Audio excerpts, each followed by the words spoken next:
はい。それでは、これは分かりやすく書いてますが、ステップ3。ステップ3として、譜面幅は約2センチと今、なっていますので、譜面幅っていうのはここですね。ここをずっと2センチにしようと思ったら、この底の形状に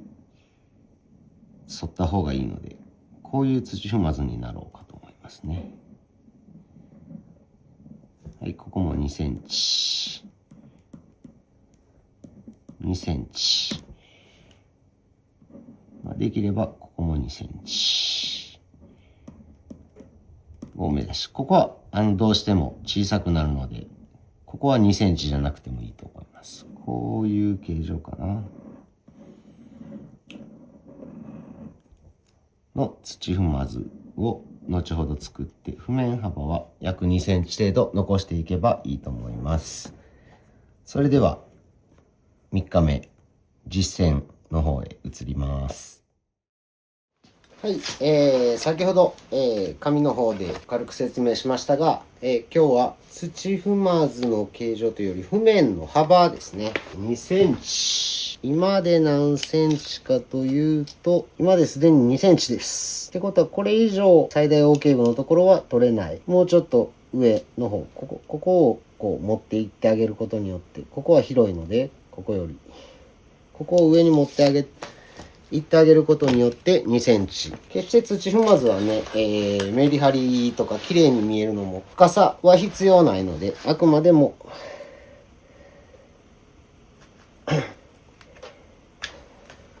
広さと形状を1枚で綺麗に切れたら十分にくっきりとした土踏まずを作れるので、そこを意識してやっていきましょう。上半分ですね。広げるところはここです。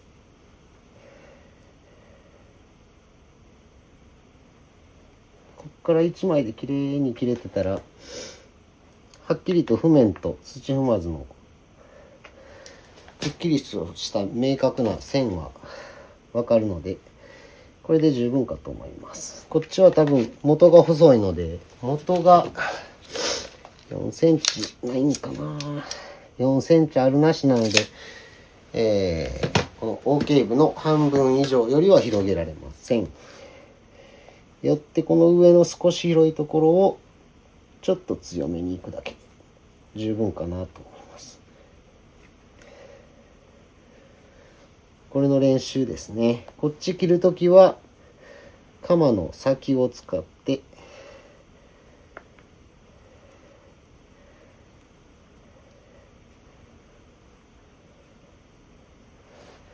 こっちは元を使う。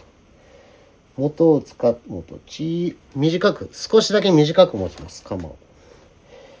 短く持つことによって小さな弧を描きやすくなるので、そこをちょっと意識して、土踏まずと譜面の幅。今日言ってるのは譜面の幅の調整ですけど、ここを意識してやっていってみてください。こういう風にね、ワンポイントなんですけど、僕が仕事する時も意識してるワンポイントなんですけど、こうやって最初からこれは裏が抜けちゃってる部分です。これは取っちゃってもいいんですけど、もう剥がれようとしてるので、ここは取っちゃうにしても、この裏が抜けて、こういう骨格が見えてきてる部分、いらない角質で落ちていってる部分なので、牛と牛の神様がここに平らな面、ないしは土踏まずを作っていこうとしとる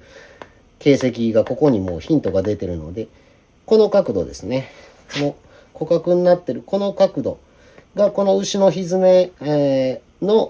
が持っている角度ということになります。牛の蹄がもうすでに持っている角度。だからこの角度に合わせた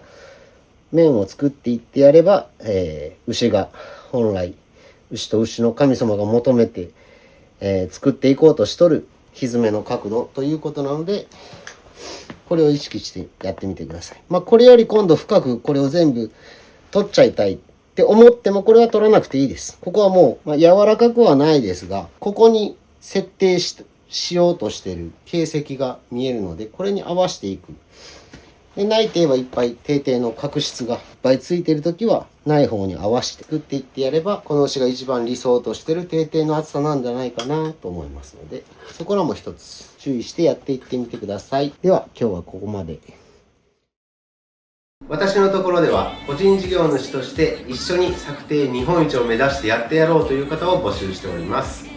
同時に新規作庭依頼も受け付けております。今日の動画が勉強になった、参考になったと思っていただけた方は、ぜひチャンネル登録、グッドボタン、いいねよろしくお願いします。